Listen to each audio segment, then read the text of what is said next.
Good morning, everyone. Welcome to 91.7 The Edge, UW-Whitewater. This is your host, Ken, of the Farms Radio Show. The Farms Radio Show is brought to you by the Wisconsin Farms Oral History Project. You can find us on Facebook at Wisconsin Farms Oral History Project, or find us on our website at wisconsinfarms.org. To do a little bit of housekeeping today, I just want to say that this will be our last meeting with S.A.G.E. We've had 3 different meetings now, so maybe in the future we might be able to talk with them more about interesting topics. So it's been a long run, and I really enjoyed this. So without further ado, for today's topic, we're talking about veganism. So, S.A.G.E., thanks for coming on to the show today. Thank you. My name's Hannah. And my name's Kari. All right, Hannah, Kari, I think we're going to have a very interesting conversation for today. So to start off, veganism. We've all heard about it. We've all heard the word one way or another, I'm sure, by this point. So tell me first, what does that mean, and what is the difference between veganism and vegetarianism? I would describe a vegan as someone who refrains from eating any animal products or byproducts. They do not wear animal clothing, and they do not use products that have been tested on animals. And do you want to describe the difference between? So vegetarians still eat products from animals, including like dairy or eggs, but vegans do not eat anything that's been come from an animal. So vegans refrain from dairy products or anything that has been involved in animal cruelty. Okay. And I'd like to get to know about this part of your guys' lives a little bit more. So can you tell me, for each of you, how long have you been vegan, and did you first slowly get into it? Was it something that almost came overnight? Was it something that was almost like more of an epiphany, or something that you just slowly graduated into over time? And how did this become part of your lives? Well, I've been a vegetarian since I was 9 years old. I became a vegetarian because I saw my dad. My dad was a hunter, and I saw him skinning a deer in our garage, and I kind of put together that that's what I was eating. And so I became a vegetarian then. I've been a vegetarian since then, so like 10 years. But then recently, like 9 months ago, I started to research dairy and stuff because I was starting to question, is it really, are the cows treated any better? Are there any other problems with dairy? And once I started to learn about the how problematic the dairy industry was, I completely cut out all dairy, and I started to research more on which products I was using for soap and stuff to figure out what is being tested on animals. And so when I went vegetarian, I just cut everything out completely. And same with veganism. When I decided to go vegan, I just cut out all dairy, but I do suggest for other people that if they want to make the switch, they can definitely do it in a smaller, take one thing out of their diet for month or something, just to make sure that they don't change their diet too fast if they're scared of any kind of changes. And for me, I was exposed to this through a documentary that I watched on Netflix called Samsara.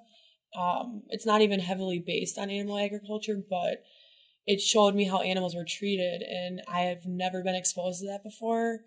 And that was about, I think, September, November last year. And even after watching that documentary, I still ate meat and dairy. It took me a while to fully become a vegan. At first, I started being a vegetarian. So meat was really easy for me to give up because, you just look at it and it just reminds you of a dead animal. So that was easy for me. But I struggled with dairy for a long time, giving it up. And yeah, it was a slow process for me, but I eventually, the more research I did, the more videos I watched about animal cruelty, the more things I learned about the environment, and the more experience I felt feeling good about my own body and health, I finally gave it up. But it did take me a while because when I was researching, I found out that dairy is addictive. There's a hormone in dairy products called casein. It's found in milk. And when that reacts with your bloodstream, it's called casomorphines, and it's an actual opiate addiction. So when you hear people saying, like, I could never give up cheese, like, even I said I could never be vegan, like, that's extreme, like, I could never give up cheese, but here I am talking about veganism. So I think it is really important to, like, I mean, I'm sure there's people that can do it overnight, but it is, like, it's food you've been eating your whole life, you know? Like, I think it's important to not be hard on yourself and take it one step at a time and go from there. All right. So let's dive into this topic to talk about the way I think about we could discuss this in a great way is to go into a case for veganism and your guys' thoughts on that. And we can talk about maybe societies in general, American society's thoughts on it. It can be locally, just Wisconsinites, or it could just be throughout the country too. And we can talk about other countries too, such as India, where there's a lot more vegetarians there. And then we can talk about maybe some of the positives and benefits of getting into it, and after you've been into it for a while, the long-term benefits as well. So with that being said, what do you guys think most people think of veganism in America, or at least Wisconsin right now? I think a lot of people think it's like a very extreme thing to do, and it's something that's really hard. Like, a lot of times when I say I'm vegan, people will be like, oh, that's good for you, but I could never do that. Like, it's just like, people always assume that it's just like a really hard, like, life change, when it's actually, once you get into it and once you start actually researching and learning about it, it's so easy to change into a vegan diet. And I know that a lot of people, especially, I don't know, because, like, I've lived in Wisconsin my whole life, but, like, a lot of people in Wisconsin are very, like, cheese people. Like, yeah, it's no secret. Yeah. Like, I know a lot of vegetarians, but, like, when it comes to vegans, I don't know a lot of vegans, but, like, a lot of people that are vegetarian, like, they just can't seem to, like, imagine life without cheese and stuff. Like, they just think that, like, you need stuff like that, like, for cooking and stuff, and you just have to know the alternatives and stuff, and then you can be able to, it's much easier to switch. Okay. Do you believe that, when I think of veganism, I think it's something that's very niche, and I'll be honest, you can answer this after I'm done, of how long this has been around. I mean, of course, I'm sure that, like, veganism used as a term in much of our maybe more modern societies, like voluntary veganism. That might just be for ethical veganism, I guess is the word I'm looking for. Which, if I'm representing you guys correctly, that's probably why you're vegans too, besides just the health benefits. So is this something that's been more new, or is this something you can see more taken off, or is it just something where it's in a point right now where maybe due to technology limits on food taste and availability and cost, do you think it's something that's more niche now or could grow? And how long has veganism been in the public sphere?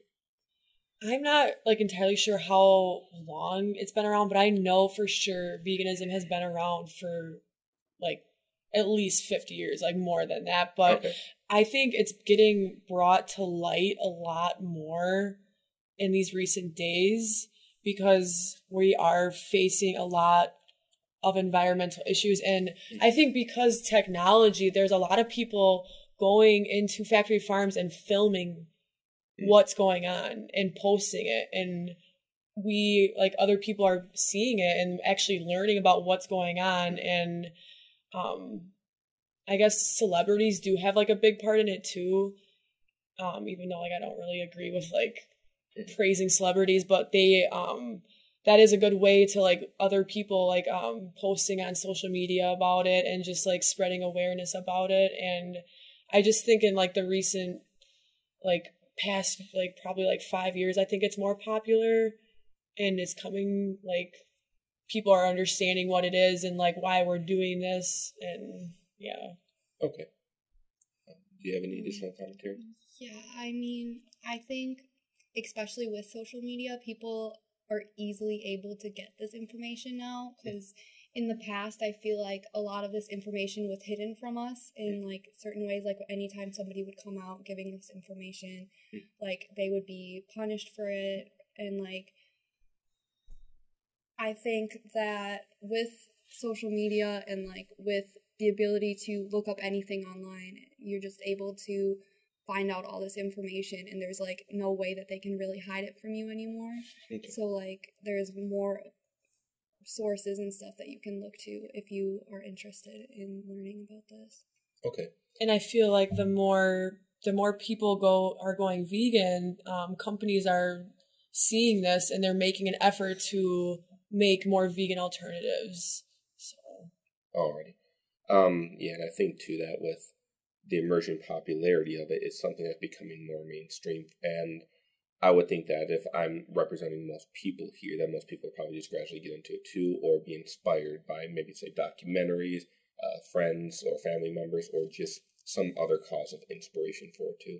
And maybe some people too, like, I'm sure that there's many different ways people have gotten into this too, such as starting off as vegetarians and then becoming vegan, or maybe some people have started off as vegetarian but not sure how to get into it, but maybe if other options or alternatives were available to them for, like, food taste or things like that, or just availability, they might become vegan. Do you think that's something that could be a possibility?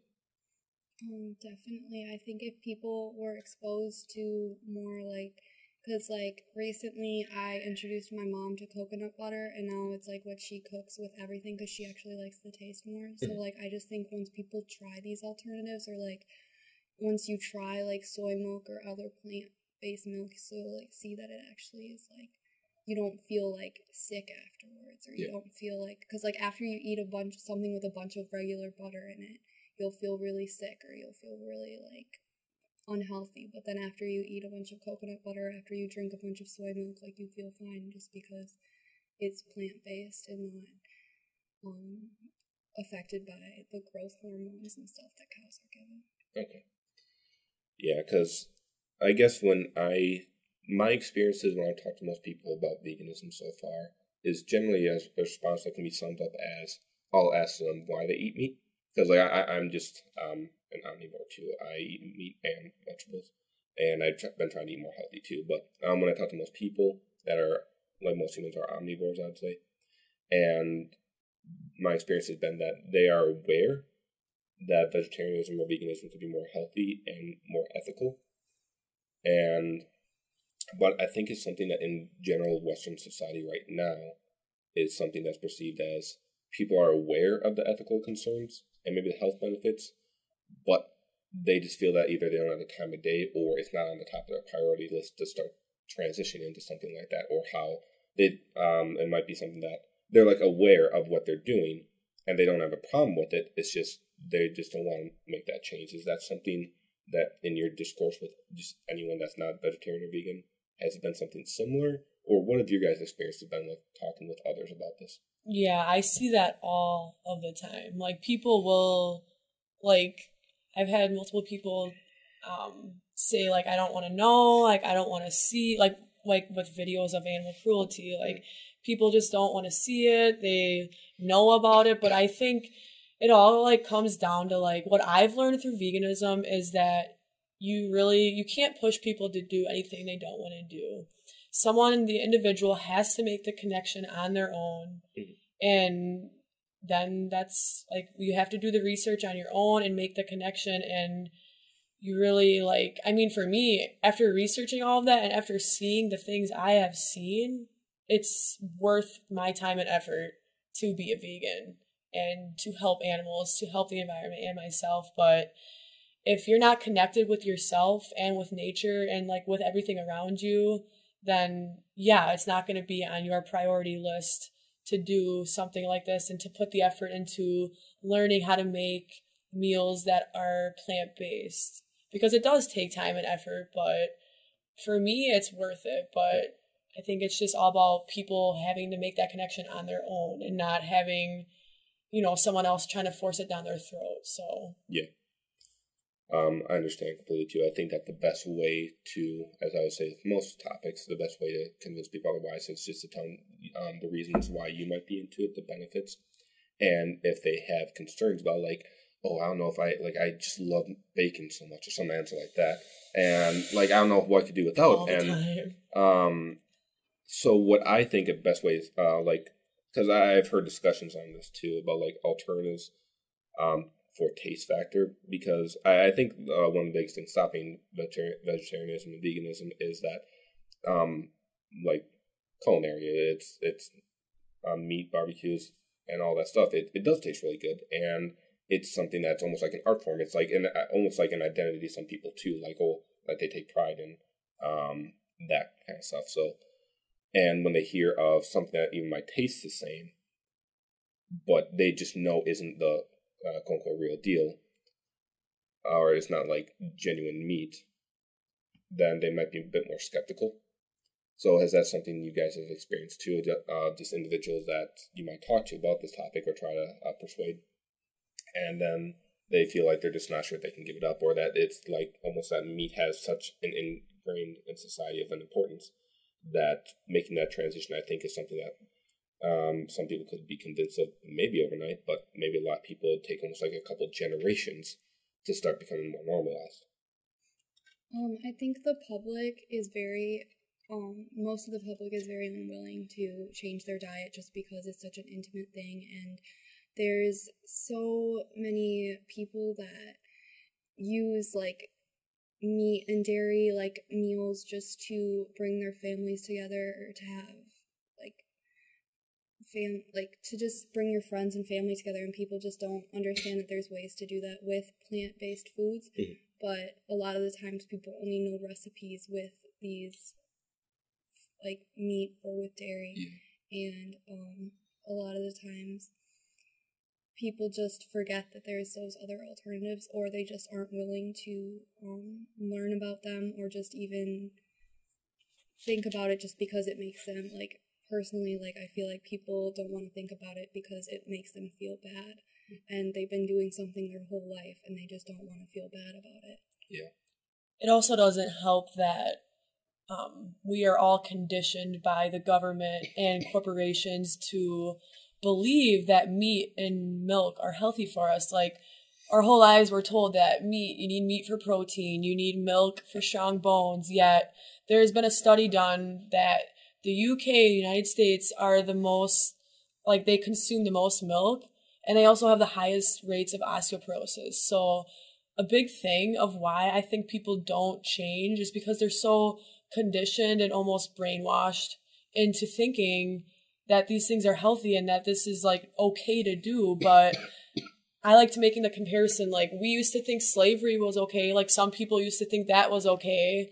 So I mean, a lot of people think it's okay to do this, but they just have been so conditioned their entire life by propaganda and lies. Yeah, and I actually kind of agree with that. I have heard that exact same comparison too, and it sounds to maybe to some of our listeners as such a ridiculous comparison. Like you're calling eating just like going to McDonald's, like comparing that with slavery. Someone might think, but a case for that I've heard is that it's something that as the future might go on, where let's say we find taste alternatives to meat, tastes exactly and looks exactly like the meat we're used to, but it's not. And I've even heard some cases I didn't even know were possible, such as some companies will actually grow their own meat, like just the meat itself, not from, like, it's the same meat you find off an animal, but it's like artificially grown. And while that in itself is like an interesting topic and is something that still needs a lot more research into for just for health reasons, it is something that I think if it were to become more normalized, and maybe in, say, 100, 200 years, where everyone's still eating the same tasting food, but it's all more ethical because no animals are being killed in the process when they don't have to be. People might look back on eating meat as something that should be shunned, as something that's saying that that's not normal to do. And even if you're going to eat meat, it better be more like made in a more ethical way. Because I know some people that aren't vegans or vegetarians will at least argue for the better treatment of animals that are raised for meat consumption. So I think that's something that people are starting to become more self-aware of as society goes on, because the more developed nations become, they do consume more meat. And you can observe cases like China where the meat or meat consumption has gone up dramatically.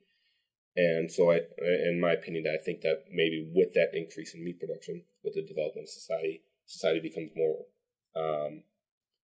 able to be aware of that and prioritize that issue over other issues, where us as a species, we're just programmed to just eat food when it's available to us, because only a couple hundred years ago, food wasn't that readily available to us, at least in more Western societies. So as we don't have that issue anymore, we can just eat more ethically.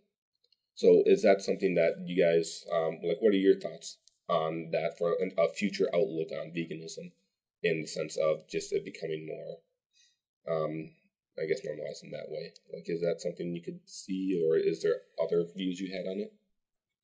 Yeah, I definitely have like a very positive outlook. Like, I hope to see a vegan world in my lifetime, but if I don't, I know for a fact it will happen. Like, I know that like maybe 100, 200 years from now, people will look back and be like disgusted that people ever like ate. Like, I feel like it almost will be looked at like as cannibalism. Like, for me, that's what it kind of seems like, because like once you realize that everything in this world is interconnected, like it's so weird that people eat animals, because everything is one in this world. And I really do believe that this world is going to make that global shift in consciousness that we really need to make.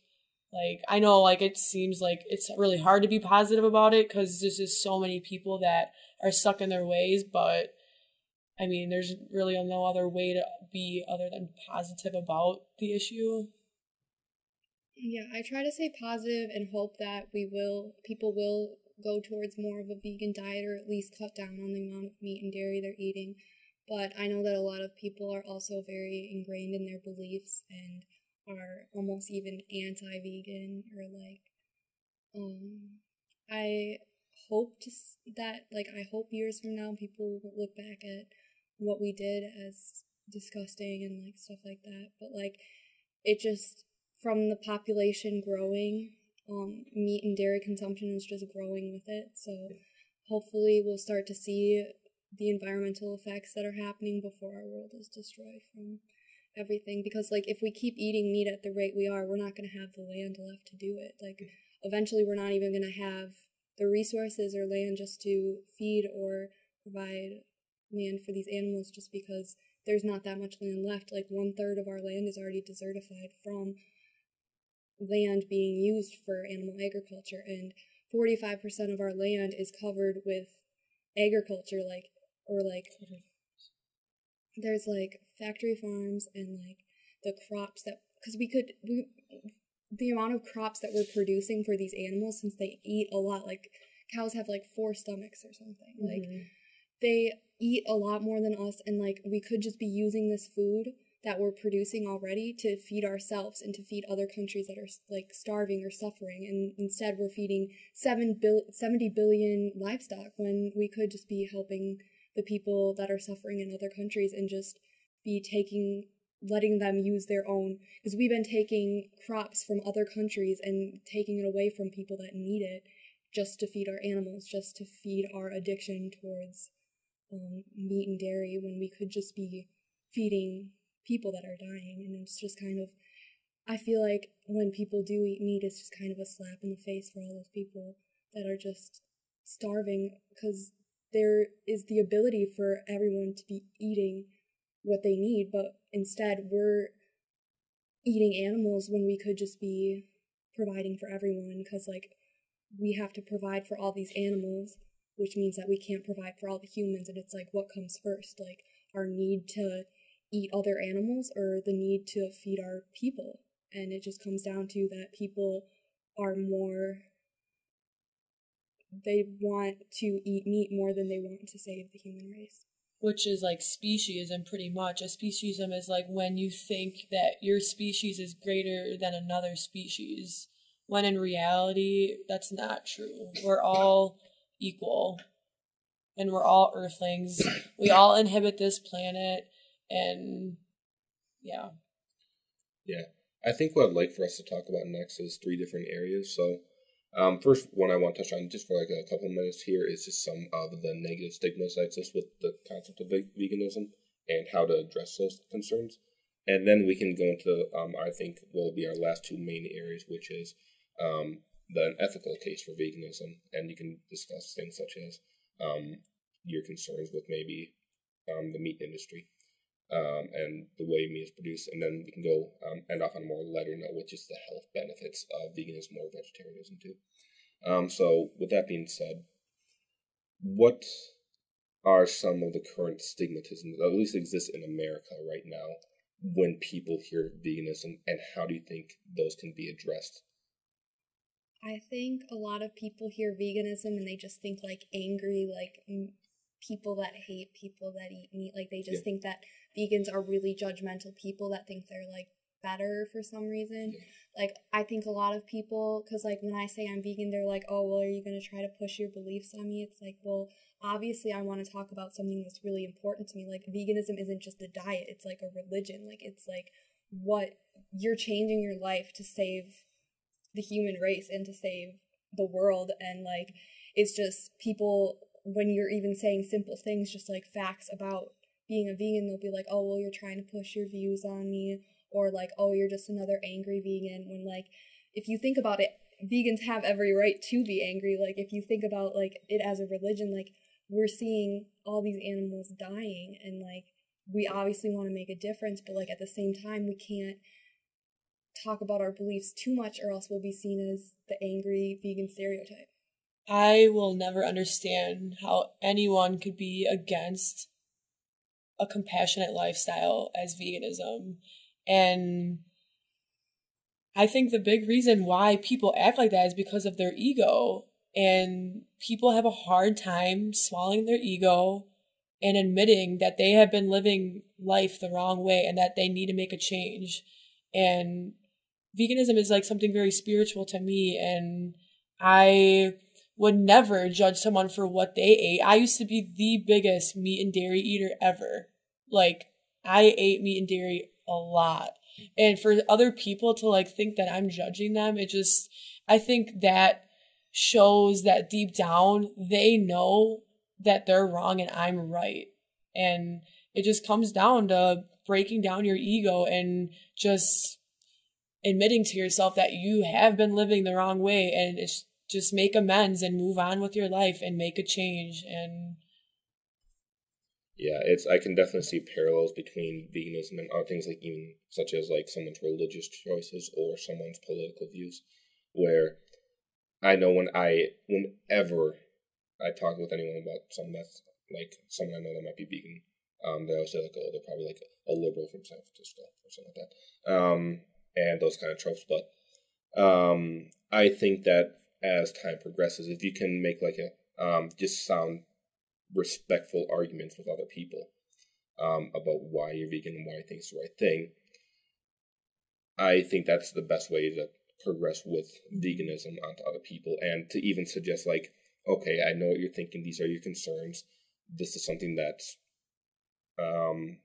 hard to accept, and this is changes you might be able to make in alternatives to this too. And these changes won't happen overnight, and they may even be larger, like in things such as like dealing with the entire meat industry. But that's something that won't just change overnight. It's almost like parallel to my conversation with the other members of S.A.G.E on the topic of tar sands and oil, where I think a lot of people view things such as meat as something it's had its place in society. But what your guys' case, if I'm representing you both correctly, is that meat had its place in history, but it's time to start making that change now that we have the availabilities to eat other either more I don't want to say organic, but plant-based items, or just things that will ultimately cause less suffering of animals.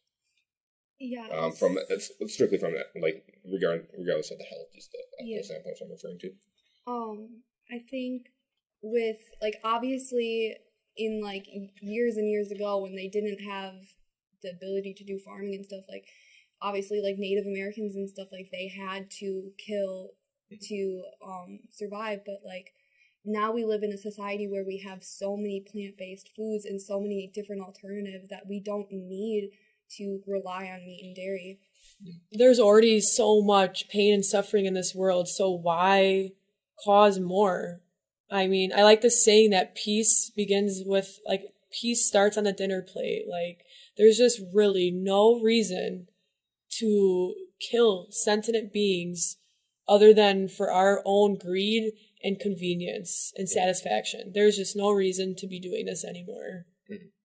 And I think that one thing I like to point out too is that how with humans, we're not an ordinary animal species. We there's a lot of us, and we are very good at thriving. So I think that that's usually one of the more ethical cases too, where if you say comparison, say another meat eater like wolves. Wolves, you can't convince a wolf to become a vegan. And it's even more ethical for them to be carnivores because then they can control the deer population, and so that there's not an overpopulation of one species. So in their case, it might be ethical, but for humans, we're extra special. Mm-hmm. We are, well, first of all, we're omnivores, and when there's so many of us, then it becomes a question of we might start becoming like the pests, if you want to look at it that way. So making a transition to veganism might be a better way to make up for that, because like, hey, if we had this ability to thrive as well as we do, we can also use that ability to maybe transition into a more ethical habits of eating for humanity as a whole. Well, plus I think there's like the common like thought that like a vegan diet, you can't strive on it, like, or like that a lot of people think you need meat or dairy to have a healthy body, and a lot of people think that people that are vegan are just like putting their health on the line when actually they're not. They're making themselves more healthy, because like a lot of people think that like if you're vegan you'll end up anemic or something, but there's just so many examples of people that have been vegan for like so long and they're just thriving. They're better than people that have been eating meat and dairy. Like their cholesterol is good, like so much better than people that eat meat. And like my dad, for instance, like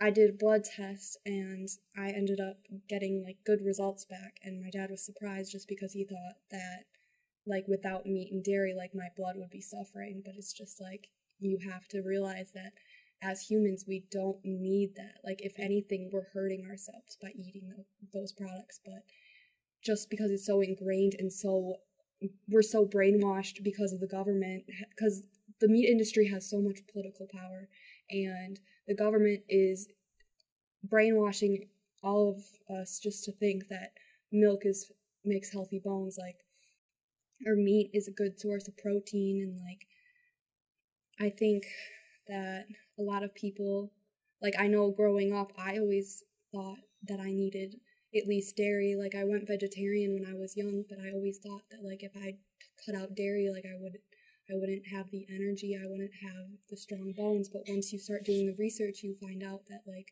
it's actually contributing to so many health issues. Like cancer is such an issue in this country, and we could be solving cancer just by transforming people into a vegan diet. Like there's so many ways to get rid of health effects and stuff. Like people have diseases and change to a plant-based diet and their disease is gone. Like it just shows that people can make the change, but like it just sucks that sometimes people have to get into the point where they have a serious disease to start to change. And it's just like, we can prevent those serious diseases just by going vegan now, and we can prevent the world from overheating or from just dying in general just because of how much land we're using.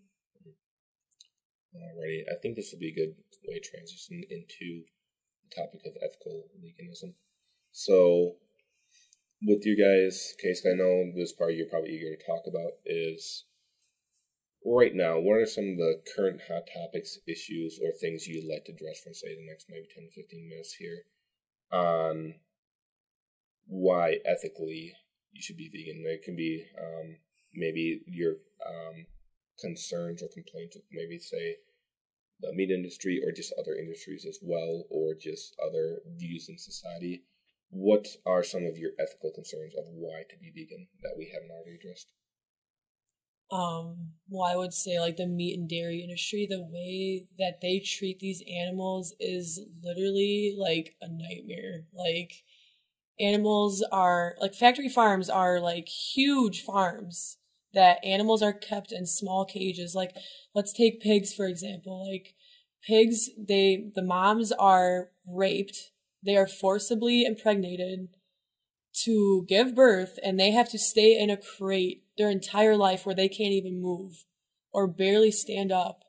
And because the demand for meat and dairy is so big that these farms are so big and they don't take good care of the animals, and these workers they abuse them. Like I have seen so many videos of workers just beating animals, and just the animals sit in their own feces, and there's just so much to talk about with how animals are treated, and we are just using these animals for our own greed, like just treating them so badly. Like with cows, like they're the same as pigs. They get forcibly impregnated.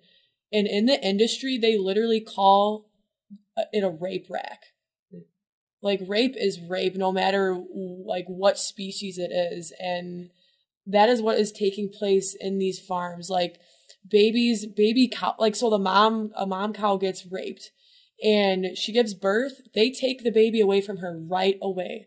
So we can drink her milk. So that baby doesn't take the milk. And then they use that baby cow for veal. And like there's just so many different things of like ethical reasons why to be vegan. Like for the chickens, like baby chicks, like what baby boy chicks are killed immediately. They throw them in blenders. Yeah, like they just throw baby male chicks in giant garbage bags and act like their life means nothing, because male chicks mean nothing. They don't make money because they don't lay eggs. And also with chickens, with the amount of growth hormones they're given, like chickens that are produced for the meat, they can't even stand. Like the size of chickens have gone up so much over the years. You can see diagrams where 50 years ago chickens were half the size just because of the amount of growth hormones. And like you also have to put into account that like that's what you're eating. You're putting all those bad things into your body. And then with cows too, it breaks my heart because cows are carrying beings, and their mothers, like they want to take care of their babies, and instead they are just forced to be hooked up to a machine, have their babies ripped from them, and just they spend their whole life wondering, where's my baby? Or just they want to be able to take care of their baby or just live, and they can't because their life is dedicated to getting milk pumped out of them. And like it's just kind of cruel because these baby cows need this milk that the mother's producing, but we're taking it from them. We're taking baby growth fluid from a 400-pound being that's not like. It's just really upsetting just because you know that the cows want to strive and like have a family too. Like you don't just taking a baby from its mother and just not even letting the mother have control over her body. Like she has to be pregnant her whole life just to keep producing milk. Like people don't understand that like cows don't just produce milk, like you have to keep artificially inseminating them. So like people are literally raping cows, and it's just something normalized that people are just like, well, it's not raping the cow because that's like what the cow is there for. But it's like, no, it's taking advantage of a cow and using its resources for something that it's not supposed to be. Like nature gave us cow milk for cows to give to little baby cows. Like we as humans are supposed to be drinking the breast milk and like of our human mothers. Like we're not supposed to be drinking milk for the rest of our lives. Like it's actually a mutation that we even have lactase, which is what breaks down the lactose in milk, and it's not even normal to have lactase when you're an adult. Like you're only supposed to have it as a baby, and it's supposed to be to break down breast milk. But people just think that since we just want cow milk so bad for some reason, like we just put away all the ethical concerns of, like, there's mothers being torn away from their babies, and there's mothers being pregnant their whole life when they could just be living a happy life on their own. So a question I have with that then is, with these issues that are going on within the agriculture industry and on farms, do you notice a difference generally? I just don't know. Do you notice a difference with, say, like, is there something that, like, are some of these issues more prominent on, like, larger big egg farms? Because I do see a lot of smaller farms that really advocate how well they treat their animals as, like, one of their selling points nowadays, and I've met a lot of farmers that talk that way too. So is this something that's limited to certain areas of the industry, or is this something that, like, maybe, like, the majority of our meat and dairy is from big egg, I'd imagine. Well, it's really hard to treat, like, at the rate that we need meat and dairy, it's really hard to treat the animals with respect, and, like, small companies and small farms don't thrive like the way factory farms do, and, like, factory farms are taking over all the small farms. So a lot of the times, I mean, I would even argue small farms, like, there's no way to respectably kill something. Like, there's no way to take something's life from something that doesn't want to die. Like, I see that it'll be like grass-fed beef or, like, ethically treated, and it's just like, okay, like, maybe the animal, like, lived a happy life, but, like, it was still, their life was still shortened, and, like, at the end of their life they still died in fear. And at least in factory farms, I know that, like, if animals have cancer, like, I saw this video where this cow in the dairy industry had a huge tumor, and they were still, like, even if these cows have diseases, like, they're still just, they're not treating them, they're just putting them through the same thing. So when we drink milk, we are, like, jeopardizing that the cow might have been sick, or that you don't know what health effects, or, like, what they put into the cow, like, they're not giving them the proper food. And I think,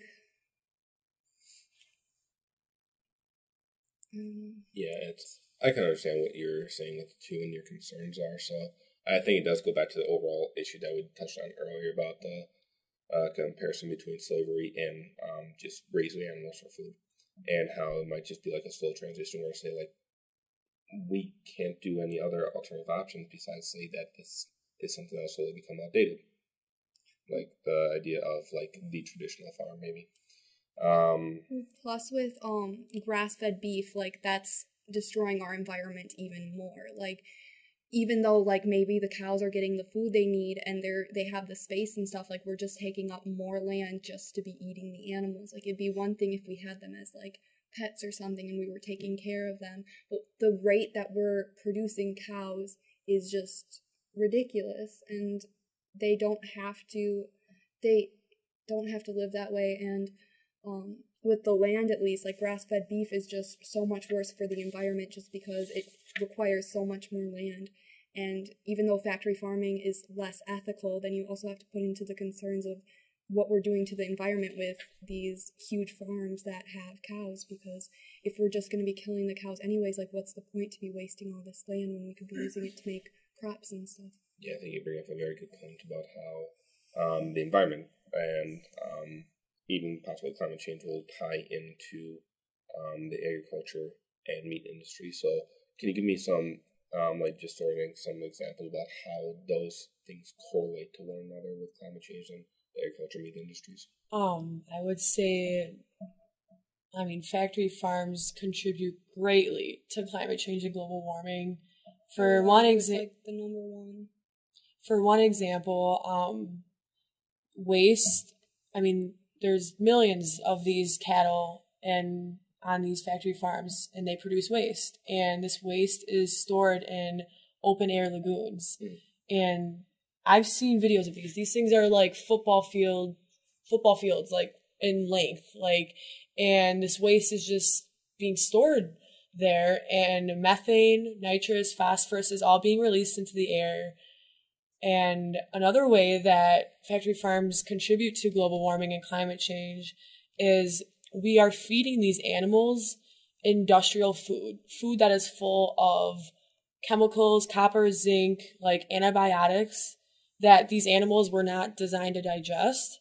So when these animals eat this food, like, they just can't digest it. So when they pass gas, when they burp, and when they produce waste, there is CO2 in that waste. And through the passing of the gas. And if you're talking millions of cattle doing that, it's all being released into the air, and it's CO2 is a greenhouse gas, and that's contributing to climate change and global warming. And I think another big thing to talk about is not just farms, but oceans. There's I don't know what the numbers are for sure, but it's like 90 to 100 million tons of fish are being taken from the ocean every year. And for every 1 pound of fish caught, up to 5 pounds of unintended marine species are caught. So as we're catching fish, we're also catching like dolphins, sharks, other marine animals, and in 50 to 100 years, we might have fishless oceans if we keep going at the rate we're going with taking fish from the ocean. And there's a saying that if the ocean dies, we die.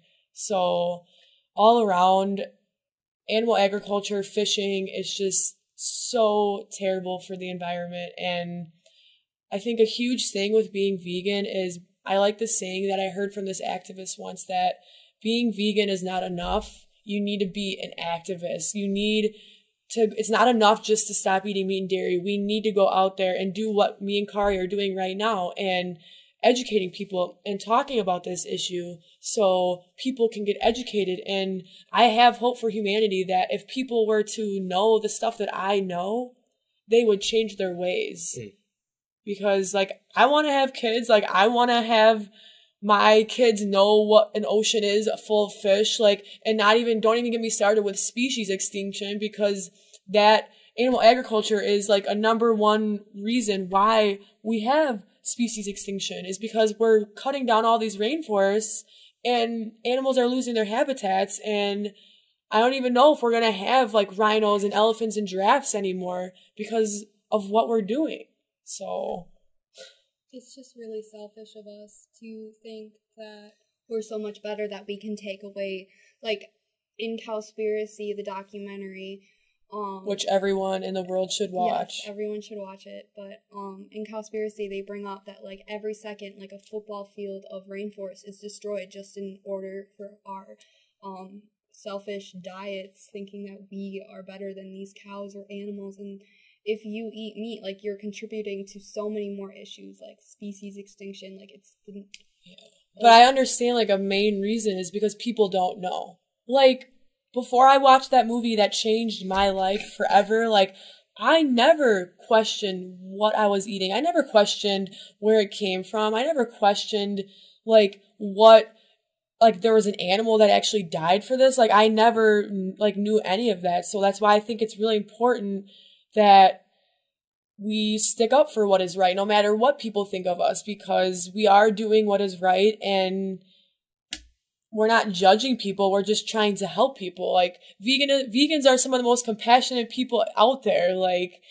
People just need to realize that we're just trying to help. And I really do believe that people are going to start making that connection, and we are going to shift the consciousness that we need to save animals, ourselves, and this world. Alrighty. So, yeah, I still think, too, that the best way to spread this information is just be honest with your facts. Tell information how it is. You both have your facts in front of you. And I think that if you just tell the truth in that way, people will take notice, and you'll eventually start to see changes. And people will be skeptical of what's normal in the food industry. So, to end off on a lighter side, too, let's just talk about what are some of the unique health benefits of being vegan. You feel good all the time. I wasn't even full vegan, but I remember when I started doing all of this, I could not even comprehend how much energy I have. And not trying to be weird, but my body has never looked this good in my entire life. Your hair and your skin become healthy. Like your skin gets so clear and you just feel like you're not just like physical, like you mentally feel so good. Like I've never been this happy in my entire life because of the fact of like this one activist put it, like when you go vegan, like, okay, so like if you're against animal cruelty and you eat meat, you're going against your core values, which causes you to be unhappy. But like when you like look into your soul and when you align with like when your actions and your thoughts and what you say all align, you become so happy. But how can you do that when you say you love animals but you're eating them? But when you become a vegan, you are just like overcome with so much happiness and like bliss. It's like it has changed my life in like the most beautiful way I could ever imagine. Yeah, I definitely, when I went, because I've been a vegetarian for the majority of my life, but once I went vegan, like, it was just crazy because I lived, like, my whole life, like, having this compassion for animals and, like, saying I love animals, but once you completely, like, go towards this belief and actually start to love animals and, like, not contribute to any of their harm, like, you just feel so much better about yourself and so much happier, and, like, plus, like, the health benefits are just crazy. Like, you feel so much better about yourself and you don't have all that unnecessary fat in your body, and as well as you don't have to worry about how much cancer bills you're going to have to pay and stuff. Like, of course, vegans can still get diseases and stuff, but, like, you don't have to worry about having, like, with dairy specifically, like, breast cancer and, like, stuff. Like, it greatly reduces your risks, as well as, like, you just know that you're living on this earth, like, living with the earth and not taking from it. Like, you're not, there's like a quote that I heard, and it was like, when you're a vegan, you're not giving up anything, you're just not taking what's not yours. So, like, it just, you just feel more connected with the world and just happy. Like there's so many people that I've heard that, like, eat, like, meat and dairy, and they just always talk about how they love animals, but it's just like, how can you love animals and contribute to so much of their suffering? And I think that people do think they, like, love animals and take care of animals when they have, like, pets and stuff, but, like, they just also have to realize that these other animals are just like pigs are more intelligent than dogs. Like, pigs and cows and stuff, like, they have just as many rights as cats and dogs. Like, if the things that were happening to cows were happening to dogs, people would be outraged. But it's just because we're just so reluctant to addressing the issue that we just forget about all the suffering that we're causing. And with, again, the health benefits, like, I've never, like Hannah said, like, I've never been this happy in my life. I've never felt like I've had so much energy, and just, like, the energy and protein and stuff that you can get from plant-based foods is so much better than what you can get from meat or dairy. And you don't, like, I just remember when I would still eat cheese or, like, dairy products, like, I would feel like after eating a huge meal with a lot of dairy, I would feel so run down, and I just feel like I want to take a nap. But, like, after eating, like, a big vegan meal, like, I'm ready to go. Like, I don't feel tired. I'm not. And that's how it should be. Like, food should give you life. Like, you should be energized after you eat, like, not tired. And another big thing that I have learned that is our gut health, like, our brain health depends on our gut health. And when your gut is inflamed, it can cause depression and anxiety. And the top leading foods that inflame your gut are meat and dairy. And, like, I mean, to get personal, like, I've struggled with depression, and veganism has cured, like, it. Like, yeah, I still struggle with it from time to time, but, like, when I started going vegan, I can't even explain the happiness that I experience every day of my life. Like, veganism it not only makes you healthy, but it gives you, like, a purpose in this life. Like, it gives you so much motivation to, like, help animals and the earth and other people and yourself. And, like, there's not one downfall to veganism.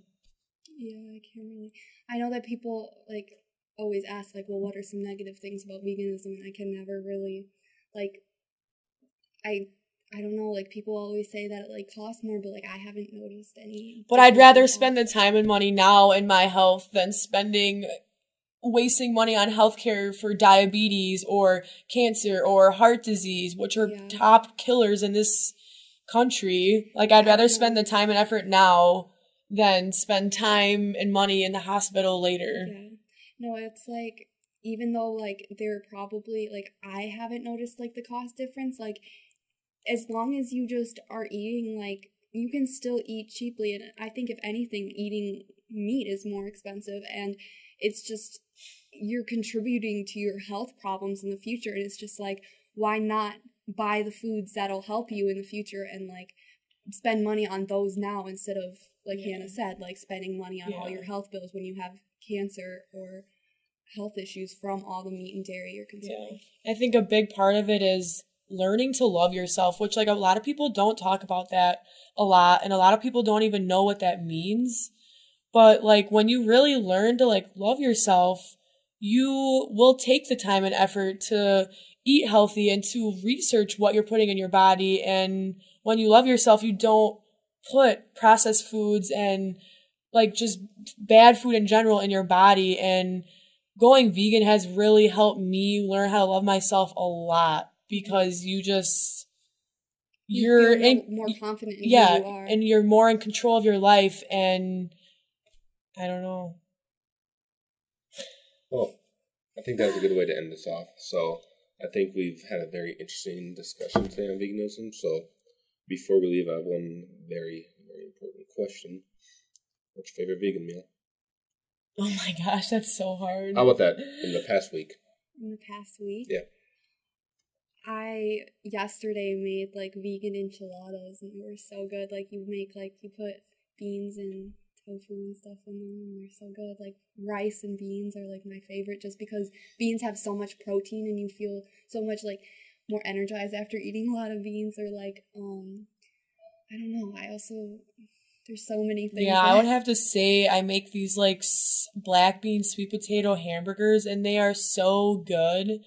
And, like, you know how you form it with your hands? Like, I was forming them, and I just, like, licked my hand. I was like, you can't do that with real meat. And, like, right there, I just, like, made another connection. I was like, yeah, this is definitely the way to eat. Like, you should be able to eat the You food shouldn't at have to, all like, times. wash your hands right after touching your food and, like, be Yeah. worried about it. But, yeah, there's just so many, like, amazing, like, Or just, food like, out there. Even just, like, preparing salads, or just finding new vegetables and stuff that taste, like, so good. Like, you just have to, like, explore and research, and you, like, will figure out, like, that you like foods that you, like, may have never even knew you liked. So Alrighty, well, hey, thank you both so much for coming on the show today. Thank you for having us. Yeah, it's been a really enjoyable conversation.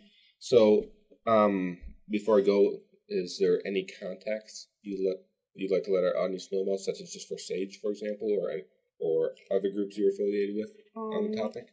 I would say to check out S.A.G.E on Facebook, as well as the group Peace, which also is a really good group on campus. I think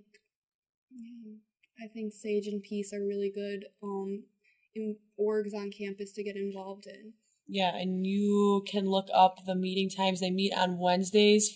Peace meets at Wednesday 5 to 6 in Highland, and so does S.A.G.E at 6 to 7. I'm not for sure the room numbers right now, but you can definitely go on the Whitewater website and look those up. All right, well, hey, thank you both so much again for coming on. Thank you. Yep. All right, everyone, you've been listening to 91.7 The Edge, UW-Whitewater. This has been the Farms Radio Show, brought to you by the Wisconsin Farms Oral History Project. This is your host, Ken. I look forward to next week's discussion, too. We'll be having some more professors come on and talk about all sorts of more